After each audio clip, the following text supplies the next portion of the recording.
Regular Show is an American animated television series created by J.G. Quintel for Cartoon Network that premiered on September 6, 2010. The series revolves around the lives of two friends, a blue jay named Mordecai and a raccoon named Rigby, both employed as groundskeepers at a local park. Their regular attempts to slack off usually lead to surreal, extreme, and often supernatural misadventures. During these misadventures, they interact with the show's other main characters: Benson, Pops, Muscle Man, High Five Ghost, Skips, Thomas, Margaret, Aileen and CJ. Many of Regular Show's characters are loosely based on those developed for Quintel's student films at California Institute of the Arts. The Naive Man from Lollyland and 2 in the M.P.M. Quintel pitched Regular Show for Cartoon Network's Cartoon Institute project, in which the network allowed young artists to create pilots with no notes, which would possibly be optioned as shows.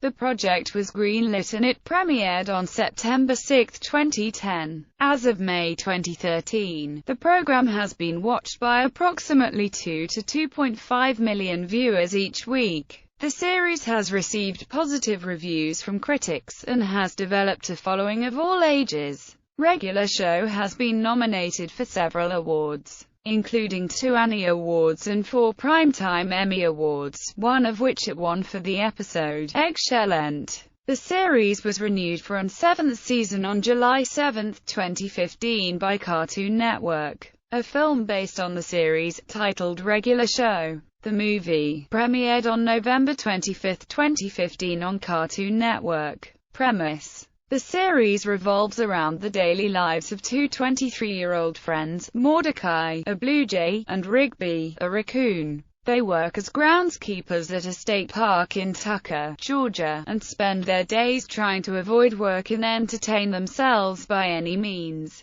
This is much to the chagrin of their manager, Boss Benson, a gumball machine, and their co-worker Skips, a yeti, but to the delight of their manager, Boss Pops, a man with a lollipop for a head. Other co-workers include an overweight green man called Muscle Man, and a ghost called High Five Ghost. Creation: Regular Show largely grew out of creator J.G. Quintel's life and experiences in college. Quintel attended the California Institute of the Arts, and many of the characters on Regular Show are based on the characters developed for his student films The Naive Man from Lollyland and 2 in the M.P.M. Both originated as part of a game called 48-Hour Films, in which students put words into a hat, pulled out one word at midnight and spent a weekend developing ideas for a film. Quintel attended college with Thurop Van Orman and Pendleton Ward, who both went on to work at Cartoon Network Studios with Quintel. Van Orman created The Marvelous Misadventures of Flapjack and Ward created Adventure Time. Quintel concurrently worked on Camp Lazlo and as creative director on The Marvelous Misadventures of Flapjack while completing his degree. He was later invited to pitch for Cartoon Network's Cartoon Institute, a project to showcase short films created without the interference of network executives and focus testing. Quintel returned to the characters from his films, put them together with newer characters and created a pilot. Quintel wanted to present a visual pitch rather than a verbal one, believing the idea would make little sense otherwise. He storyboarded the idea for the pilot, and Craig McCracken and Rob Renzetti liked his presentation. Regular Show was one of 2 series from the project that were greenlit. The project was eventually scrapped and never premiered on television, to send to Serum Animation in South Korea, where the more challenging aspects of the episode are performed. When finished, the episode is sent back to California. Music and sound effects are created and the final episode is mixed and completed.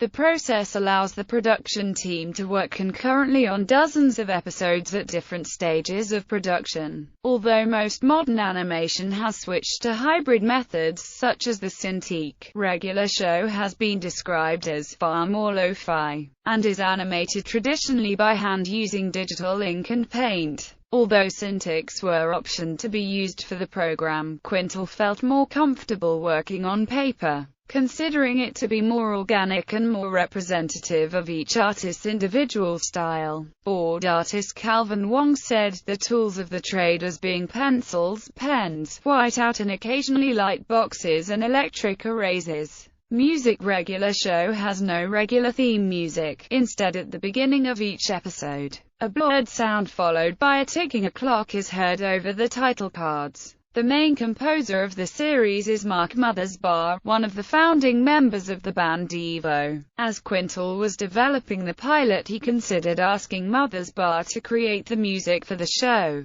The episode's animatic was sent to Mothersbaugh along with a request for him to join the show's staff and crew. Regular show will occasionally make use of licensed songs, mostly from the 1980s. This began when Quintal and the staff writers started recording their animatics using copyrighted songs for the montage scenes. The network executives watched the animatic and asked the crew if they wanted to use some of the songs for the finished episodes. Quintal said that the songs are chosen for their suitability for the scene, whether they sound good and are affordable. Quintal enjoys using the songs in the episodes because adult viewers might remember them and younger viewers might appreciate older music. Songs have included "You're the Best Around," "Mississippi Queen," and "A Holly Jolly Christmas." The show also produces original songs which are used on the episodes. These are generally composed by Mothersbaugh and written by one of the staff's storyboard artists. "Summertime Loving" (Loving in the Summer) was written by the staff member Sean Sills and appeared in the episode "This Is My Jam" episodes.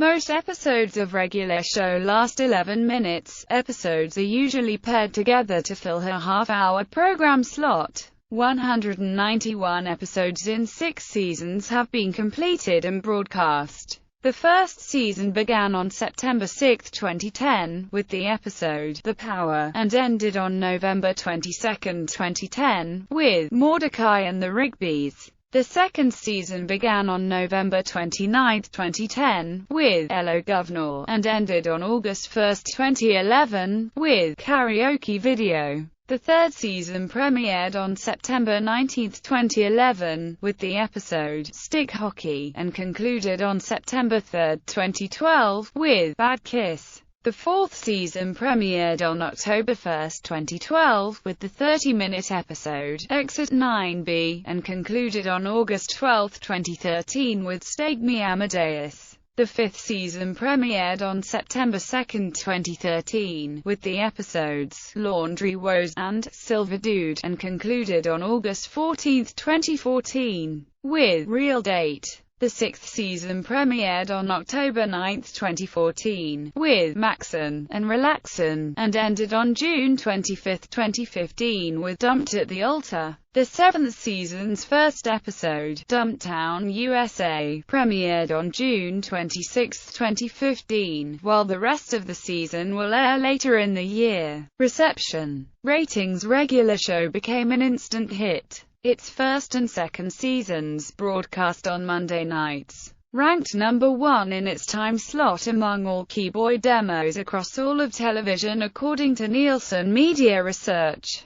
The pilot's premiere was watched by 2.097 million viewers. For the following episodes of the first season, viewership increased by over 10% from the time period of the previous year. For instance, the entry was viewed by 1.339 million children aged 2 to 11, a 65% increase from the previous year. It was also watched by 716,000 children aged 9 to 14, a 43% increase. The second season premiere, "Hello Governor," marked a decline from the first season premiere's figures. It gained 2.067 million views, but it marked an increase from the first season finale, which was watched by 2.028 million viewers. The third season premiere, "Stick Hockey," saw a bigger decline in viewers, recording 2 million views. As the series continued, its ratings grew. The fourth season premiere, Exit 9B, was watched by 3.047 million viewers, a significant increase from previous seasons.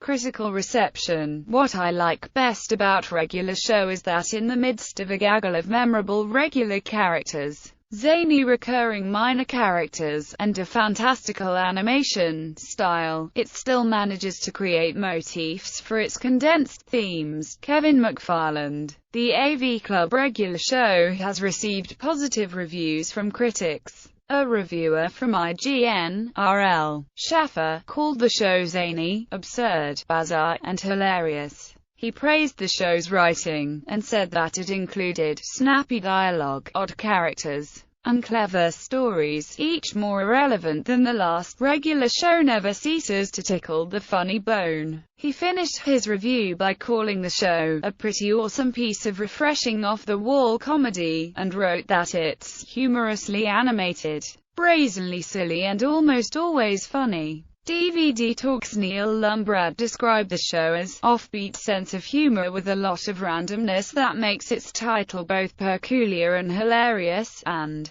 compared it to the original Looney Tunes shorts and other cartoons, including the Powerpuff Girls, Dexter's Laboratory, and Johnny Bravo, which Cartoon Network has produced. He wrote that the network has found animated gold with regular show, which is too offbeat and unique to be called regular, and that it is a comedic animated gem worthy of being discovered for years to come. Lumbrad ended his review by recommending the show and calling it one truly awesome cartoon with a lot of good humor to enjoy. The AV Club's critic, Alastair Wilkins, said that compared to Cartoon Network's other animated comedy, Adventure Time, he does not consider the series to be funny, and describing it as more pleasingly weird. He said that the episode's plots can occasionally be too complex to explore completely in the show's 11 minutes, and also said that the usual story setup can make some stories feel structurally the same as others. Wilkins said that he considers that the show is at its best when it focuses on the jokes, the character moments, and inventive ways to use animation. Kevin McFarland, also of the AV Club, said that he considers the series a thrill to watch. He complimented the animation style, the characters, and the use of motifs. Awards and nominations. Related media. Comic books. In January 2013, Boom Studios announced that it would develop a comic book series based on the show, and that Casey Green would be writing the script and Alison Stredgelev would be in charge of the illustrations. The first issue officially was released on May 15, 2013. Video games. The show has an app called Night Marathon available on the iOS App Store. A new app has been released called Ride M. Rigby. On April 8, 2013, G. Quintal announced on his Twitter page that an official regular show video game is in development, which was titled Regular Show Mordecai and Rigby in 8-Bit Land. It was developed by WayForward Technologies and published by D3 Publisher for Nintendo 3DS, and was released on October 29, 2013. Other merchandise. Jazzwares has produced an assortment of 2, 6, 7, and 10-inch licensed action figures and plush toys for the series. Collectible figures have also been released along with other themed merchandise, such as 80s bobbleheads, pullback, custom cruises, and wrestling buddies. There have been many graphic t-shirts officially licensed through clothing retailers Hot Topic, We Love Fine, and Threadless. Looney Labs also released a regular show-themed version of the card game Flux on July 25, 2014. Film. At the Cartoon Network 2015-2016 upfront, it was announced they were making regular show. The movie. The synopsis is: after accidentally creating a Timonado, slacker groundskeepers Mordecai and Rigby go back in time and battle an evil volleyball coach in order to save the universe and the friendship. It premiered at the Downtown Independent in LA on August 14, 2015. It was released to digital download on September 1, 2015. It will be released to DVD on October 13, 2015, and is set for a television premiere in November 2015. It will also screen at select Alamo Drafthouse cinemas in select cities across the U.S. Home video releases.